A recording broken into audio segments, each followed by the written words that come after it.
1, 2, 3.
Good evening. Good evening. Welcome to the Audit Committee for September 2025. My name is Councillor Dennis Livingstone. I'll be chairing this meeting, and we have a number of officers present. I'm going to ask them to introduce themselves, if they would kindly do so, please, starting from my immediate right. Hi, so I'm Dominic, Director of Resources. Sam Wilson, Head of Finance and Performance. Jacqueline Case, Performance Management Officer. Reen Burton, Chief Internal Auditor. Kirsten Espley, Corporate Accountant. Okay, thank you. The public are welcome to attend, but we don't see. Well, I was welcome to Paul, the independent member. And this meeting is being live streamed. Fire alarm. There's no fire alarm planned for this evening, so if it goes off, they've got two exits, that way and that way. And please assemble outside the Wetherspoon pub downstairs and outside. We have a number of apologies for absence. Could we?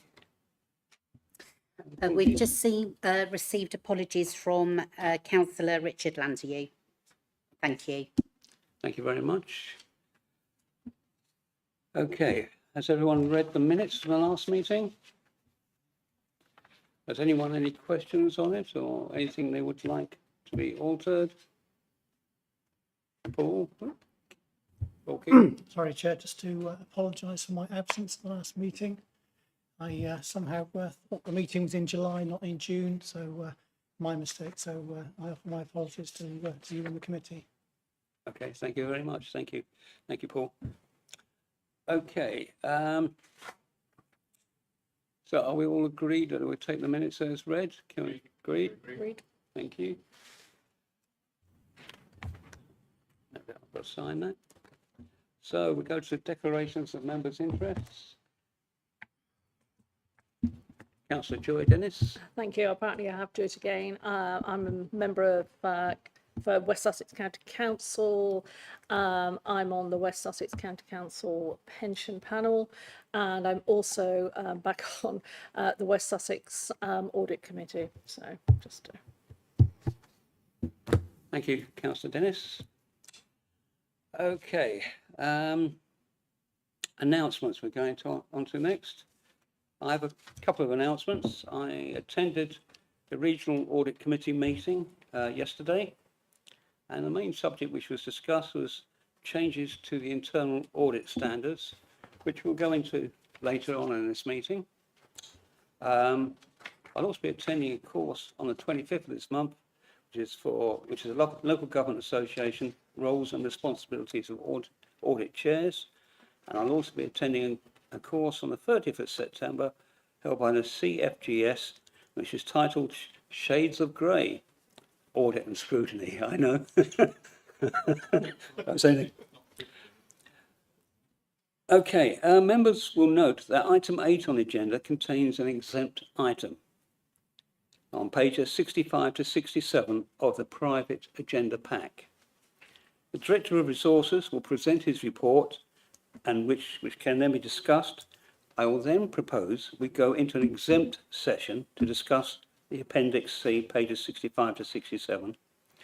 Any members of the public will be asked to leave, and a live stream recording will be paused at that time. At the end of the discussion in relation to the exempt item, we will then go back into the public session and finalise the noting of that agenda item. So the first serious item is item number 5, update on the progress of the external audits. I would ask Sam to cover that for us, please. Thank you, Chair. We've received apologies from Sunny and Hassan from EY. They've been unable to make it today, but I have been meeting with them regularly. The external audit is progressing well. The main bulk of the work is now complete, and only a few presentational amendments have been found so far. EY are waiting for the final report from the real estate team on the valuations, and they're also waiting for the pension fund audit report. There's also been some minor amendments to the wording on the annual governance statement, which was approved by this committee in July. As the audit is still ongoing, an updated AGS will be provided alongside the accounts, and we'll explain what those changes were in the report there. That's the update. Thank you. I recall from the last meeting there was issues about the valuation of the car parks. Is that still ongoing? Yes, the EY, they're waiting for the results from EY Real Estate. Okay, so we're still no further along with that from our point of view. Not at the moment, no. Don't really. Okay. Has any other members got questions on this item? It's a pity the external auditors weren't here, so we can actually grill them. Yeah, okay, Councillor Dennis? Yeah, I just wanted to know if number 1 on the summary of completed audits, when we looked at project management framework, did they look at that in mind with the Capital Theatre, or is that a completely separate as indicated piece of audit work? That's the next item, internal audit. Hold your question. Oh, sorry. Sorry. Don't get in front of yourself now. I've got it in front of me. Thank you very much. Paul? Thank you, Chair. On the vexed question of fees, is there any further update on the fees for 23-24 from PSAA, and when we might expect some clarity or finality on that? So the simple answer is no, not on 23-24. And I believe I shared via email to the committee the further fee variation that they put in, taking it to an extra £5,690. So a total additional fee of £40,690. And that's on top of the scale fee of £148,000. So PSAA have yet to determine that particular year. They are still working through the backlog from 22-23. The good news, I suppose, for us, at least as an authority, is that they have now decided that fee for 22-23 for us. They have determined that for not having a proper audit, i.e. they've done some VFM work and the disclaimer opinion, they're charging us £37,105, which was less than the scale fee of £48,600. So theoretically, we've made a saving there, haven't we, of £11,500. But I suspect that saving will be swallowed up by the additional work that they will have to do to unwind that disclaimer in future years. So a little bit of progress, but they're not catching up as quickly as we expect. Any further questions, members? Joy?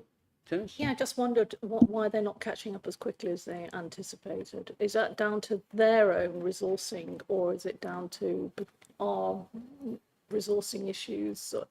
I'm just trying to get a feel for it. So this is PSAA Yeah. making the decision on all the fees.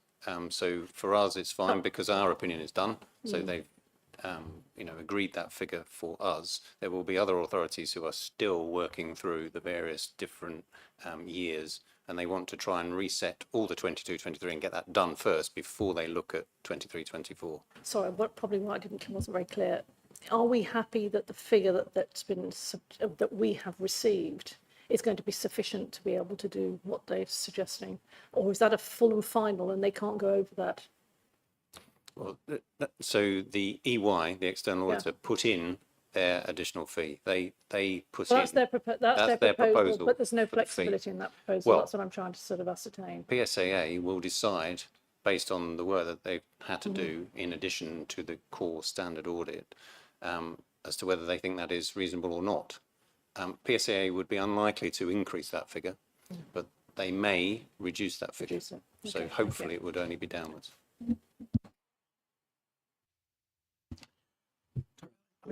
Just to pick up on what Councillor Dennis has said, I mean, my understanding from previous meetings is that and the sector more generally, is that the issue causing the backlog of audits is primarily, although not exclusively in every case, the issue is primarily one of audit resourcing from the audit firms.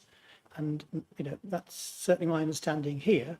It's not an issue with the council preparing its accounts, the supporting working papers and responding to audit. It is generically an audit resourcing issue, which is across the whole sector.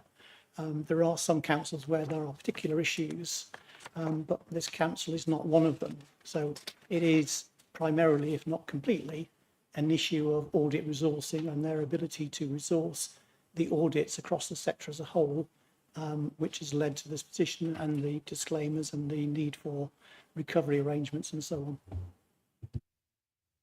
on. Yeah, that's my understanding as well. Thank you. No further questions on this item? We'll move on to agenda item 6. Oh, first of all, I've got to... we've noted the verbal reports. Thank you. So we move on to agenda item 6, which is the internal audit, the quarterly update report, to be given by Reem, our chief internal auditor, who I met yesterday to satisfy myself that internal audit is operating independently, and we had an interesting discussion, and we'll take it from there. Thank you. Thank you. So yes, this is the standard quarterly update report. This one covers the first quarter of this financial year. So there were, as I've stated, there were 4 audits that were issued as a final report during the quarter. All 4 of those had reasonable assurance opinions. I'm happy to take questions about those specific audits afterwards. I think there might be a couple. The other thing that it reports against is the ongoing work. So I think it's worth mentioning at the time of this report, which was the 30th of June for the end of quarter 1, we were slightly behind with delivery, which is partly because an audit plan doesn't happen in quarters. That's just not how we operate. But in paragraph 4.2, I have listed a lot of work that was underway, and some of that was very close to being finalised or issued as a draft report at the time. So that's that list at 4.2. Jumping ahead though to 5.3, where we've listed our RAG rating against our performance. In particular, you'll see there's one red rated item, which is that we had delivered 8.3% of the plan to draft report stage at the 30th of June. To date, as of yesterday, and based on the amount of work that's currently sitting ready to go out, by the 30th of September, we shall be at around 45%, which is completely on target. It's where we'd expect to be at the halfway point of the year. So it's a timing issue. It's to do with how ready a report is to go out. It's sort of just the way it goes. It's quite normal in quarter 1 as well. We tend to drop because we've carried forward a bit of work from the previous financial year. We were slightly behind with the days delivered, which would reflect the fact we haven't delivered all of the audits yet, but everything else was green, conforming, and you'll note that we've done a self-assessment against the new global internal audit standards, which I'll cover more in the next item, but that is reported in our KPIs there as well. I wasn't going to go into any more detail, just to invite any questions you might have. Councillor Joy Dennis. Shall I go back to that original question, which was about the audit to do with the project management and whether that included within it the Capitol Theatre refurbishment, or is that a separate piece of audit work as indicated in 4.2 on page 17? And if so, what sort of date do we expect to get that? Thank you. So we originally audited the Capitol Theatre refurbishment last year. The report was issued in July, but obviously that was under the previous arrangements that we had. We are currently just nearing the end of the second audit under the latest arrangements that we've got. So in the quarter 2 report, you should have an update on that one. It wasn't included in the project management framework audit that we did. We did look at a number of projects. We intentionally excluded the Capitol because we've done separate work on it. So we've kept it separate. Sorry, the date for when we might expect this second report. So the second report is currently being drafted. It should be out as a draft with the right officers, or relevant officers, sorry, within the next week or so. It depends how long it takes to agree. It would always depend on how many actions there are to agree, but you will get a summary in due course. Councillor Len Ellis-Brown. Thank you, Chair. My question relates to section 5.3, the table you have there, and productivity and process efficiency, is showing as red. Should that be the case? Because you're looking forward towards the end of the year, and therefore, if you are going to be on plan by the end of the year, at worst, that should be amber, should it not? Thank you. I take that on board, and I think you're kinder than we are then as auditors. I think we've probably been very hard on ourselves because it was so far below the target. But I do appreciate where you're coming from, and I'll consider whether if I haven't got concerns about delivering the plan, you're right, perhaps it should be amber instead of overstating that risk. Can I come back on that? Yeah, I think if you're concerned that you're not going to achieve it by the end of the year, then yes, I think that should be red. But if you're confident and based on the information that you've received, you are going to achieve it, then I think that should remain at worst amber. Thank you. Councillor Nigel Emery. Thank you, Chairman. It's really just to follow on slightly to that. On reference point 1.5, there is a phrase, not in the report itself, but in the papers that rise. At the time of writing, delivery of the audit plan is approximately on target. Can you be more precise? Because that does seem to be contrary, as Councillor Ellis-Brown just said, to the red rag status. So could you just clarify? Approximation on target, I find a very strange phraseology. I apologise, it probably was a bit too vague. To be very specific, so I wrote this in, I think it was approximately early August, and based on the audits we had delivered to date, I think it was at around 28% at that point, which pro-rating the year would have brought us onto target. I should have given that specific number, I apologise, but that's what I meant by that. Would have been clearer if I had included it. I was trying to reassure you we weren't still stuck at 8.3% a month or 6 weeks after the end of the quarter. Thank you very much for that clarification. Any further questions by members? Paul? Just a general question, really, on the first three reports. It's reference to various improvement opportunities and action points. Can you confirm whether they have now all been implemented, put into place across the various areas? Yes, so we, Orbis internal audits are very clear that we don't make recommendations. We do what we call agree actions with the services where we've done an audit. So those agreed actions have an implementation date on them that is actually set by the service and agreed by us to ensure that there's buy-in and services own the actions that they've agreed to improve any weaknesses we've found. We monitor the implementation of all actions for Horsham, no matter what the rating is, even if it's a low rating, we will still follow up with the service. We have quite a nice system that sends automatic reminders as well to managers, and we will follow up as well as part of our KPIs. We like to make sure that our degree of influence is good, if you like. For the audits included within this report, not all of their actions are actually due yet. I have had a look through because the service, I want to say that the services have agreed to these actions. Therefore, we would expect them to complete those actions to implement whatever it is. However, we've done a very quick contact with everyone involved, and I can say all of them are in progress and some of them have already been completed. So I'm happy that progress is as we'd expect for those, and I will continue to monitor them. Okay, any members got further questions? I've got a point when we discussed yesterday about the internal audit. There was a concern that our officers, if officers suddenly won the national lottery in a syndicate and all left, how quickly would the information be available for them to pick up the work? Would we be left in a dire mess or what? It's important that procedures are in place.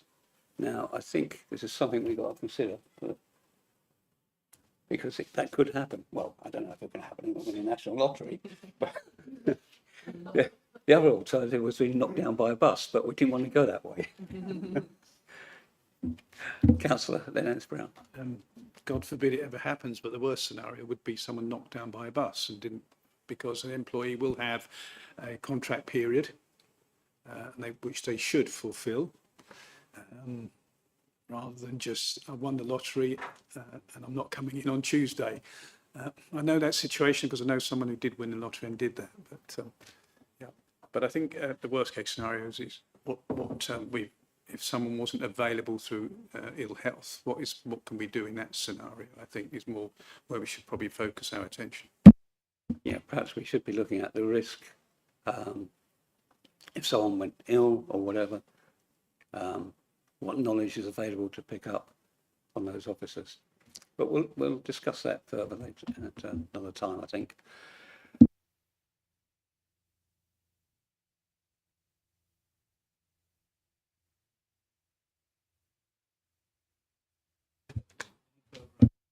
The committee is recommended to note the report and consider any further action required in response to the issues raised.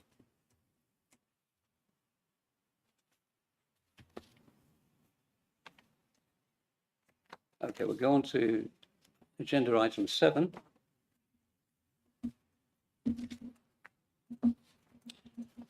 This is for the Global Internal Audit Standards, Self-Assessment and Quality Assurance and Improvement Plan. This is the new Global Internal Audit Standards, which replace the, I think it was the Public Internal Audit Standards, which were in operation. So again, I would ask Reen Burton to present, please. Thank you. So yes, the Public Sector Internal Audit Standards, or SIAS, have ruled how internal audits operate for many years, and on the 1st of April they were replaced with the Global Internal Audit Standards. There's not actually huge differences, as you might expect, for something that underpins how an entire profession operates. But in line with good practice, we have already completed a self-assessment for how compliant our service is with the new GIAS, as they're known. We haven't included a copy of the standards. It is a very long document, 120 pages. It's available online if you'd like to read it.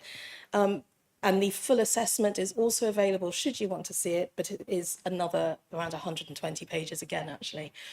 What we've done is summarise everything. We've gone through every single one of the new, they're called domains now rather than topic areas, and all of the principles, and I'm pleased to say that broadly we are compliant. So the first part of Appendix A, or rather Appendix A, is just the list of all of those areas so that you understand it's a really wide coverage that it expects internal audit to define its remit. But Appendix B is where I wanted to draw your attention, which is the Quality Assurance and Improvement Plan, or QAPE as we call it. So this is a list of all actions where we've gone through the new GIAS and we've said, do we need to do something differently? Like I say, we're already compliant. There are a few areas, in particular with training, that we need to address, and that's where, to give a very specific example, cyber is now included as a core competency for auditors, which you'd expect in this day and age. Root cause is another one. Now, we do hold, twice a year we have training and development days. Twice a year we have away days with the whole service to make sure we're all up to speed with everything. And I'm pleased to say that on the 1st of October, we will be having a training and development day to address all of the training in here. We will bring in some external trainers as well for things like cyber. So we're addressing those. The others they're things that within the service we can sort out. It's things like updating our objectives. None of these are big changes. That's what I want to reassure you about. So we acknowledge where we need to keep improving, implement a few new, just small changes to what we do.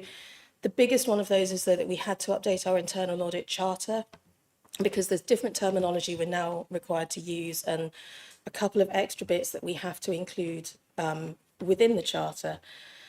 So if I can draw your attention to the internal audit charter, the main difference is we've had to replace the reference of SIAS to GIAS. there are language changes. The main bits, so due professional care under section 11 references the new ethics. Just for reference, the ethics actually haven't changed. They've just been given a new name. So that's handy. Also, the appointment and removal of the Chief Internal Auditor must now be included in our charter. So we've included that. So again, none of these are sort of fundamental changes. So hopefully you're happy with that and we can adopt that as our updated internal audit charter. There are some other little bits that I'm addressing that will go into the AGS for this year. So we've got some time before those sentences need to be included. Thank you. Members, have you any questions? Councillor Joy Dennis? Yes, just one. I was reading section 10. Do you have a continuing professional training requirement? Is that effectively it's maintained, but it's ongoing development program depending on who you work for rather than a set sort of standard across? We actually have both. So who we work for will cover our core things like information governance, health and safety. I'm actually the manager for our entire service, so I do have a training programme, which is how I know what we're delivering, and that's why we make sure that our whole service is also brought up to the very specific standards we expect for auditors. Councillor Nigel Emery? Thank you, Chairman. Can I just refer you to page 27, Appendix B? There are two items, item 5 and item 11 and item 9, which are either reg status amber or red. Could you advise of plans in order to move those to green within, well, the item 5 is due in October and items 9 and 11 are due in December. What progress is being made to take that to green by those dates? Thank you. Excellent. So item 5 is I've already updated the documentation over the last month, and like I said, on the 1st of October we will be training all of our auditors, so that one will be green at that point. Item 9, one of our principal auditors has been updating all of our procedure notes. That included things like the charter and a lot of other procedure notes that we have. All of those have now been updated. The service objectives, we've actually just updated last week, but again, nothing actually changed. It was just about changing the terminology from SIAS to GS. Thank you. Councillors, members, any further questions? I've just got one question, which is on page 29, item 26. Liaison management to consider whether and how audit committee chairs should provide direct input to the CIA's performance evaluation. I'd be interested how that's going to work. So are we. So it's a discussion that I was going to set up because we're not quite sure how we do that at the moment. But yes, it's something I'd like to discuss with you in the future. Okay, thank you. Any further questions, members? No. Okay. The committee is recommended to note the results of the self-assessment against the new global internal audit standards and the resulting quality assurance and improvement programme. And I think we need to have a vote to approve the updated internal audit charter. Can I have someone to second that? Oh, who's first then? Nigel. Councillor Emery, second. Can we have a vote for those in favour, please? Thank you. Yes. Right, we'll move on to item 8.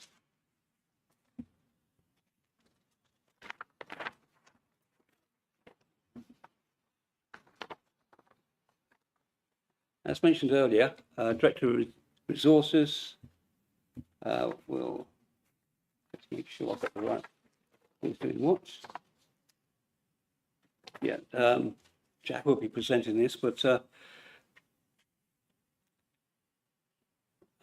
this is the quarterly update to the risk management, and that report will be presented and we can discuss the non-exempted items only at this stage.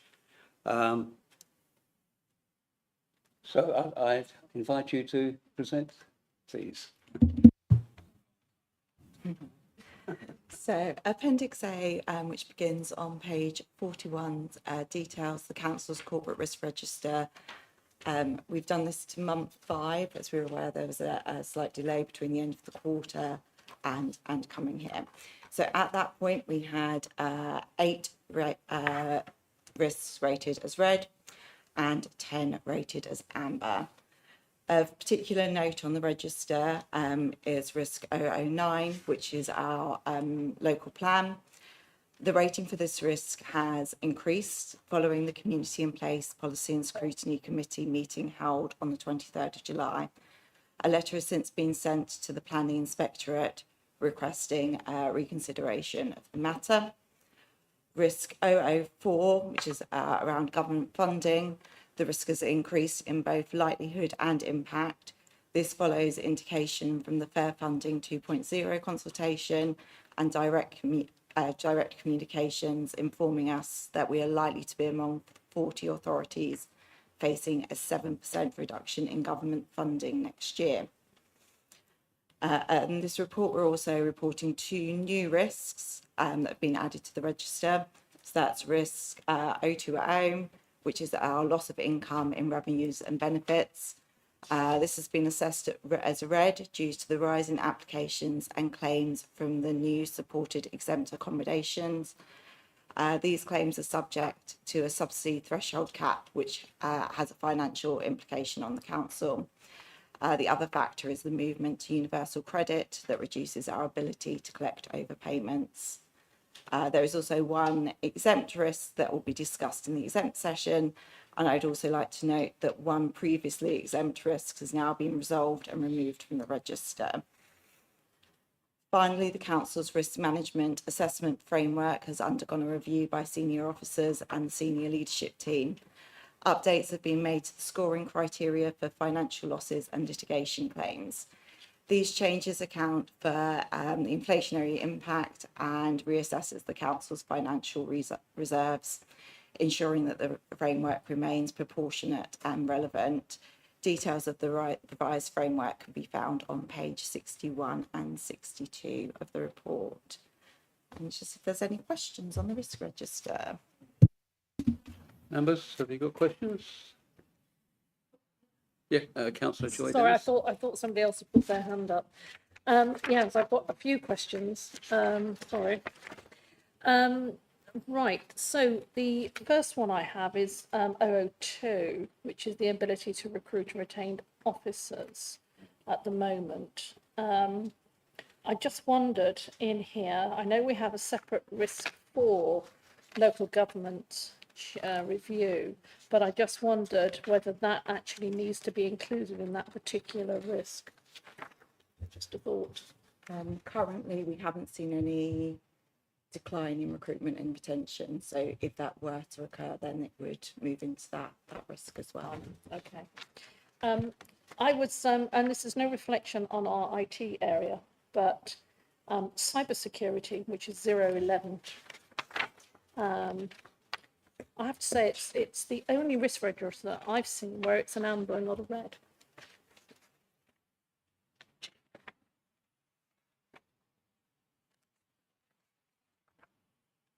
I'm just making that comment. Just surprised it's an amber, not a red. And it's not as though we haven't seen some significant impacts, and having just had a cyber presentation, I can't understand why anyone's not red, to be honest, but there we go. Anyway, I'll leave that for you to mull over.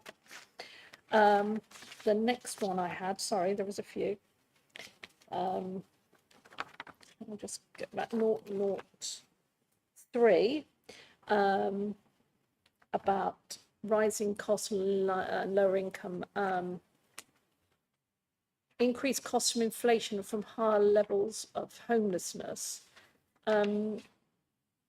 Just wanted to know there the impact potentially on the need for Horsham to actually house people coming in, migrants into the country, and whether that's impacting us, and therefore that's also increasing our costs as well. In other words, are we seeing exceptional levels of homelessness due to that? Do you see what I'm saying? So given our backgrounds in finance, it might be better to direct that question to Andrew Smith, Head of Housing, Okay. and I can get you a full and written response to that question, because I can only give you probably half the answer. Thank you. Okay, sorry. You can see I like risk registers. There is one more. I am so sorry. I'm just. It's definitely one. And 17 wants to go in between me. That's fine. There was one more. I know I can't find it. Oh yeah, got it. 014 climate change. I was bemused to see this one on here. I see what the risk effects are. And obviously I've declared my interest that West Sussex County Council is leading on the new climate adaptation strategy for the county. Consultants appointed to develop the strategy. Horsham will be a collaborative approach to develop and implement the strategy as part of a number of the districts.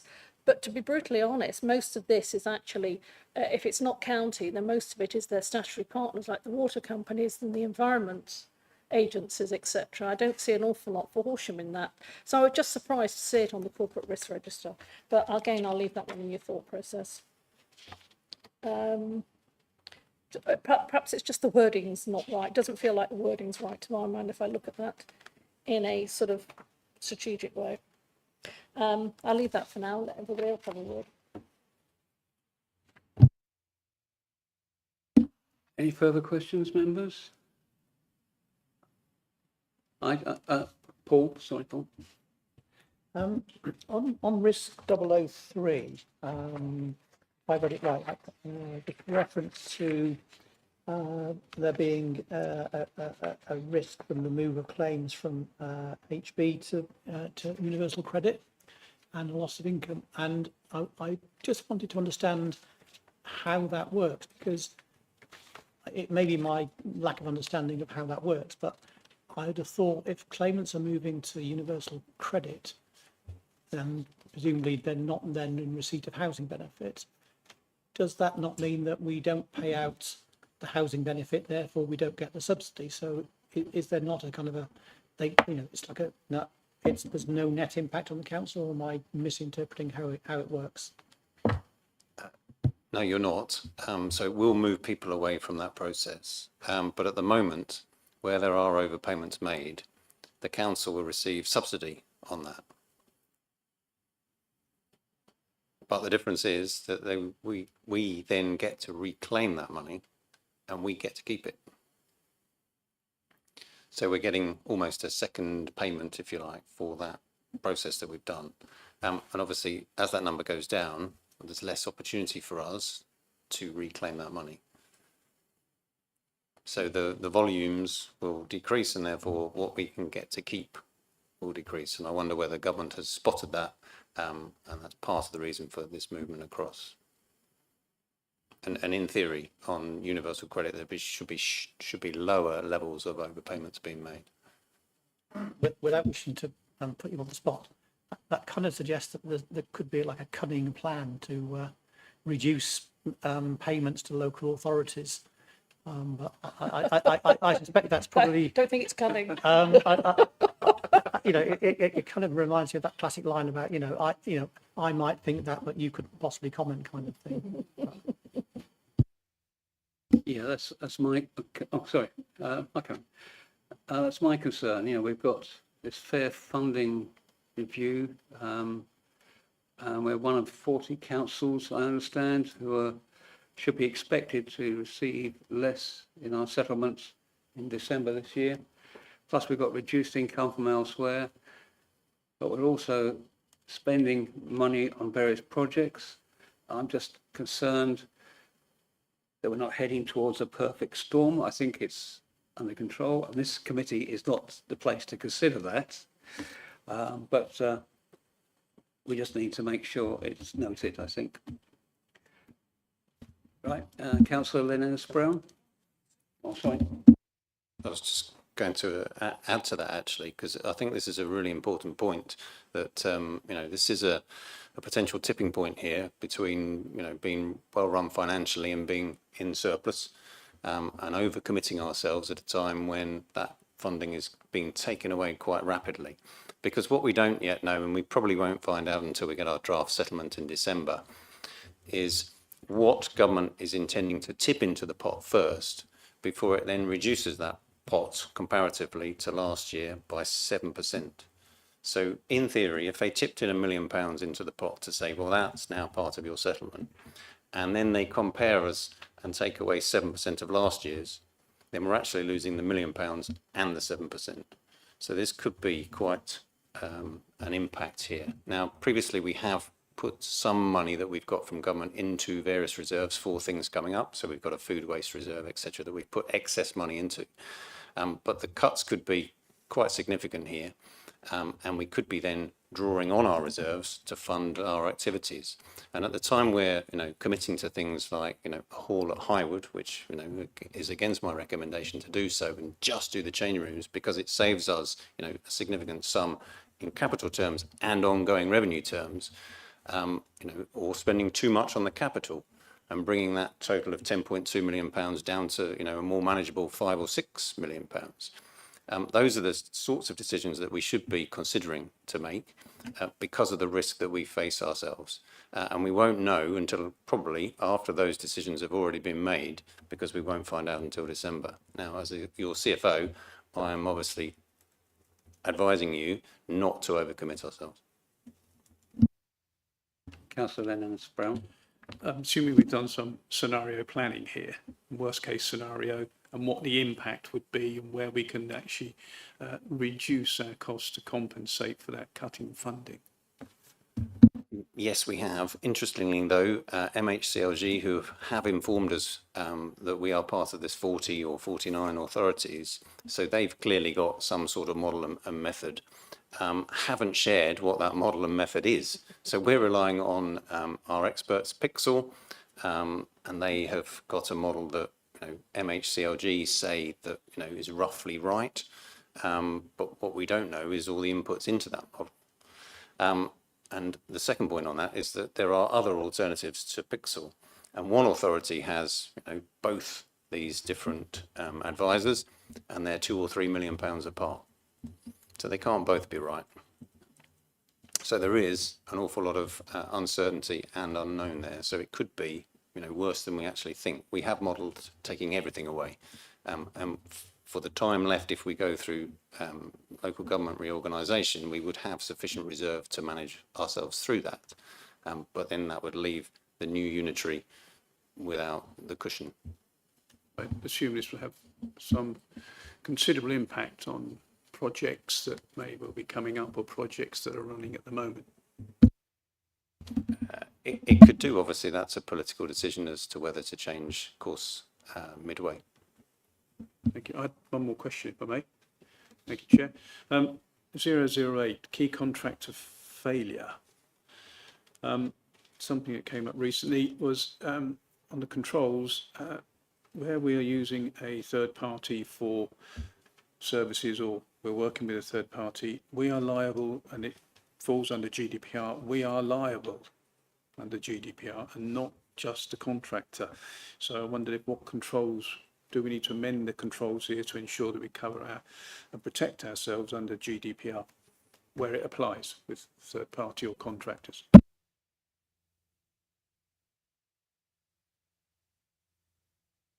Any response? Well, I can try. I know our GDPR experts aren't here tonight, but I understood that some of those controls are already built into most of our contracts. Okay. So I can send a note through post the meeting, and that might be better to get a fuller response. thank you very much. Thank you. Okay, members. Member Paul King. Yes, thank you, Chair. One final question on risk 020 on SEA. The way it read was that the council in practice had very little control over the expenditure in this area, it kind of felt like it was, you know, pretty much demand led, and you can't just stop making the payments because if, you know, presumably if the criteria are met, you have to make the payment. So it felt like the controls weren't really giving the council any realistic prospect of reducing or mitigating the expenditure in the area. The simple answer is no, we don't. Other than working with our partner organisations, including county, etc., to try and stop the increase in those sorts of setups. But obviously, you know, from other authorities may find those setups more advantageous for them, but obviously it has an effect somewhere else. So we're working together to try and reduce the number. And in fact, we have had several conversations. So we had a little bit of a rush on them, which raised the risk that, you know, if this continues, that level has sort of leveled off a bit, but it could go up in the future. We have no control over that. We can't stop it happening. Any further questions, members?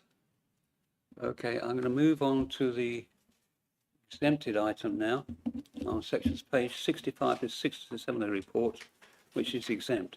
So as chairman, I move that under section 100A of the Local Government Act 1972, the press and public will be excluded from the meeting for this item of business, on the grounds that it involves the likely disclosure of exempt information as defined in Part 1 of Schedule 12A of the Act, by virtue of paragraph 3, in brackets, information relating to the financial or business affairs of any particular person, including the authority holding that information. And 5, information in respect of which a claim to legal professional privilege could be maintained in legal proceedings. And in all the circumstances of the case, the public interest in maintaining the exemption outweighs the public interest in disclosing the information. Do I have a seconder? Seconded by Nigel Emery, Councillor Nigel Emery. All those in favour? No. Okay, all those against? Okay, there's no abstentions. There's one against. So, any members of the public will leave. I would ask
Unanimous.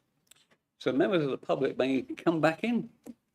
We can unmute the live stream. Once I've got indication, we can then continue.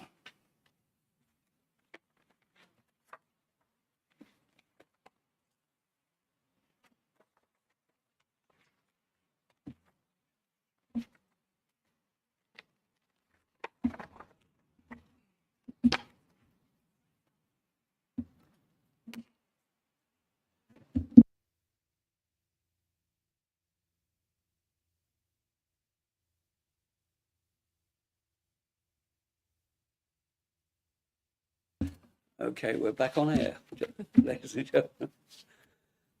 Always wanted to say that. Right, so members are recommended to note and be assured on the contents of this report. Okay, all agreed? Thank you very much. So we'll now move on to item 9, which is the Treasury Management and Prudential Indicators Q1 report for this year. I'll find the right bit of paper now, hang on. Could I ask Sam? I will get. Yes, please. Thank you.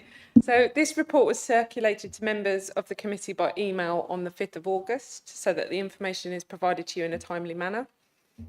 We have received one question from Councillor Frankland regarding the 10 million increase in investments. The reason for the increase in investments earlier in the year is because the income is front loaded with people paying their council tax over 10 months and paying their bills right at the beginning of the year.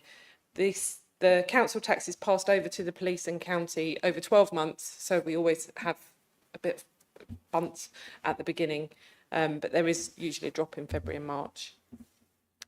Within the email, there was an offer of some refresher training, so you can either contact Julian or speak to myself and Dom if you would like to take up this offer. Thank you. I do recommend the training, which I had last year from Julian. Any members got any questions on this item now? No, I'm just going to say good report, but I probably took another interest I didn't declare, which is I'm on the West Sussex Treasury panel as well.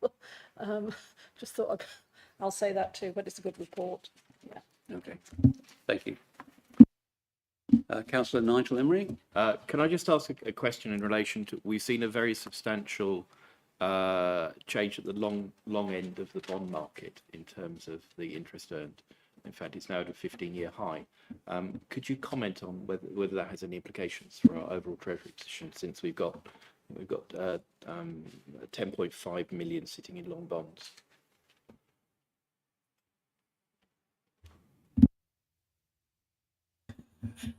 Specifically to that, no, because that's probably a Julian question. But we have a portfolio, don't we, that is pretty balanced, and it's deliberately so that when it expands or contracts in one area, it's counterbalanced by something expanding or contracting in reverse in another. So from an overall point of view, I sit here reasonably comfortable as comfortable as a CFO can be with lots of these different investments, that we are in a fairly stable and balanced portfolio. Specific to your question, though, I can get Julian to give you a more technical answer than that. Thank you very much. Any further questions on this agenda item? No, thank you. I will ask, I will then state the committee is recommending to note this position in the first quarter. All agreed? Thank you. So we move on to agenda item number 10. And again, I would ask Sam to present this for us. Me again. So the draft accounts for the housing companies are contained in pages 85 to 116 of the agenda pack. And since publication, the audit has been completed and we have received the final accounts, which I emailed to you all earlier today. I'm pleased to say that there were no issues arising from the audit, but there have been a few minor amendments which you may have had time today to work out between the two versions. Although these accounts are not approved by this committee, they are presented to the committee for oversight for when and if the council has to prepare group accounts. So I'll start with I'll just have a little bit of analysis of each company. So the development company, Horsham District Homes, the costs within this company are general running costs for the year, which is mainly officer recharges. There is one amendment in this set of accounts for a small invoice, which was paid on behalf of the holding company. So during the audit, that was transferred as a cost to the other company. The directors continue to explore development opportunities, and the Duke Square development of 9 affordable homes will be at the planning committee later this year. In the report it says September, but I now believe this is in the October committee. Following planning approval, there will be a detailed report to Cabinet and Council outlining the scheme, the return on investment, and settle any requests for funding that the company needs. Horsham District Homes Holdings is the company that lets the properties. So we've got income from all of the 8 owned units, as well as income from the local authority housing fund properties, which are let to Ukrainian and Afghan refugees through the scheme. The draft accounts have been amended to reflect additional income accrued from the local authority housing fund properties. And again, there are operating costs here for recharges and maintenance for the owned properties. The final account shared earlier today resulted in an operating profit of 71,000 and a corporation tax charge of 11,000. The main change to the balance sheet is the removal of a 71,000 downward valuation of investment properties, so taking them back to no movement on those values. I'll take questions if anyone has any. Councillor Joy, Dennis? Sorry, a bit predictable, isn't it, here? I thought that the administration expenses had increased over significantly compared to the increase in turnover. And given the fact that that is around staff recharging, is that something that will be subject to internal audit at some stage to review? There is an internal audit planned on the housing company. Obviously, I'm a director of the company as well. Sorry, so Don will instruct what type of audit he wants and liaise with Reem. I'm making that comment, I suppose. Yeah, but so and the reason for the increase in the director recharges is in the previous year we had quite a lot of change in directors, so there was some time where they were picking up the work and things like that. So, you know, there wasn't a full board as such, so the charge was less. Okay. Well, if I still look at it it's still quite a significant sum. So I'm just asking that question, that's all. And I presume, Ali, the amounts written off this year means the value has diminished slightly in the property value. So in the draft version, there was amounts written off, 71,000. But when we met with the auditors, we decided that the auditors, with their experience of other housing providers, had seen property prices stay the same or increase. So that they were sort of questioned our loss, so we decided to maintain that level. Right. Okay. The independent valuation will be in another 2 or 3 years. I'll say it's every 3 years, I'm assuming. Okay. Thank you. Thank you. Any further questions, members? Okay, right, so for this item, we are asked to note and be satisfied with 1, the statement of accounts for the subsidiary companies, 2, the update from the subsidiary companies provided within this report. All those who agree? Agree. Thank you. The final item on the agenda, well, the item 11, the work programme. As you can see before you, it basically it aligns with the new constitution. So it's basically a cyclic requirement, quarterly requirement, and it's, if you compare it to the constitution, you can see the actions we're required to align with the constitution. Any questions on this item? I'll take that as Sorry. Councillor Joy Dennis nearly got Sorry, there. nearly got there and it was still on, so I thought I must ask a question. Put it off next time. Just a quick question to say, obviously we had quite a serious conversation earlier on about balancing the books and the fair funding review, etc., and the amounts of money we're expecting, and it's already going to be delayed till Christmas, and what that impact could have on our reserves. Where would that potentially fit within this forward work programme? Just a Basically. That's when we know a little bit more. I will be doing an all-member briefing, and then providing a sort of a medium-term financial strategy update to probably cabinet. Would we expect the external audit team to review that? Or I wouldn't expect internal audit particularly. I think more of an external audit, wouldn't it? So external audit will look at it as part of their VFM and making sure that we're a going concern, etc. So they will be interested in it. They won't review it specifically though for the assumptions in it. Yeah, but they will look at it within the whole. Yes, they will. Okay, super. Thank you very much. Nigel Emery. Sorry, just to that point, can I request that goes through to Policy and Scrutiny Finance, please? So I expect it will do, but for that liaise with the chairman of that committee. If you could liaise suggest with yes. Councillor Clark, I'm his deputy. So that committee. Okay, thank you. So basically, we're all content with the work programme at the moment. Do we all agree? Okay. I've got no urgent business. I was to say thank you to our independent member, Paul King, who will be leaving us after this meeting. And I do thank him for all the help he's given to me personally and to this committee. So many thanks, Paul.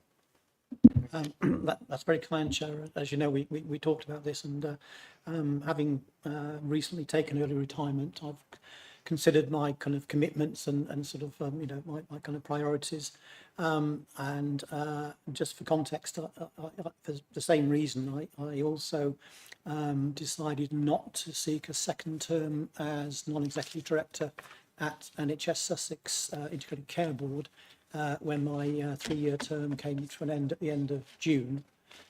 So, I say for similar reasons, I decided not to seek renewal. That did actually come before the announcement by the government to essentially cut the running costs of ICBs in half. And my understanding is that NHS Sussex is likely to partner with NHS Surrey Heartlands ICB.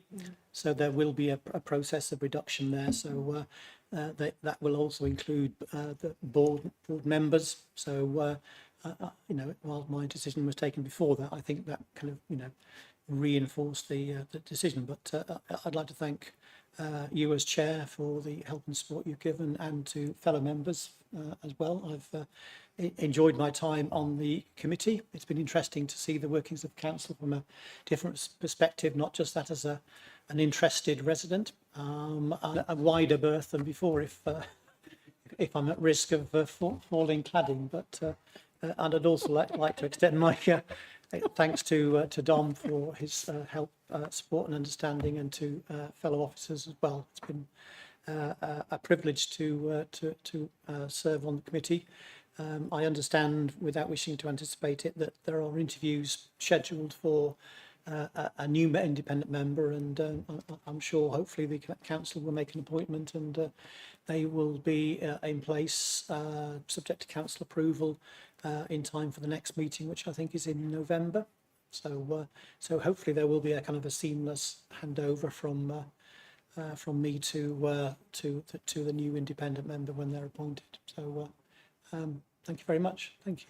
Thank you, Paul. Thank you again. Thank you very much.